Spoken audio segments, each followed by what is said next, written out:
নমস্কার বন্ধুরা, আবারও চলে আসলাম দুপুরের খাওয়া দাওয়ায়। তো দেখেন আজকে খাওয়ায় মেনুতে কি আছে। কাজ দিয়ে আসলাম, দেরি হয়ে গেল, এদিকে কারেন্ট নেই, হ্যাঁ, এদিকে নেটে কাজ হচ্ছে না, এদিকে খাওয়ায় তো বাহার। তো ভালো করে দেখেন খাওয়ায় কি বাহার আছে। কোন জায়গা দিয়ে শুরু করব? এইটা দেখেন নারকেল দিয়ে চিংড়ি মাছ দিয়ে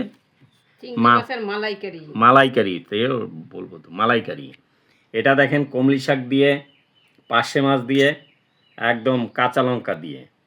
এ জায়গা আছে বেগুন দিয়ে মাছ দিয়ে দেখেন মাখা মাখা করা। এদিকে আছে দেখেন আমরা টক চিংড়ি মাছ দিয়ে। ঠিক আছে, এই দেখেন ওর সঙ্গে চেলা মাছও আছে। বাহ, দারুণ খাবার। বন্ধুরা চলেন একসঙ্গে খাই। তো ভালো থাকবেন, সুস্থ থাকবেন, আর আমাকে একটু পাশে পাশে রাখবেন। আর কিছু বলবো না, না ফলো করতে বলবো, না সাপোর্ট করতে বলবো, একটু পাশে পাশে রাখলেই হবে। তো যাই হোক বন্ধুরা, শুরু করে দিলাম। আবার দেখা হবে যদি ভালো থাকি। ধন্যবাদ, সবাই ভালো থাকবেন, সুস্থ থাকবেন, সপরিবারের সঙ্গে। আবার দেখা হবে। টাটা।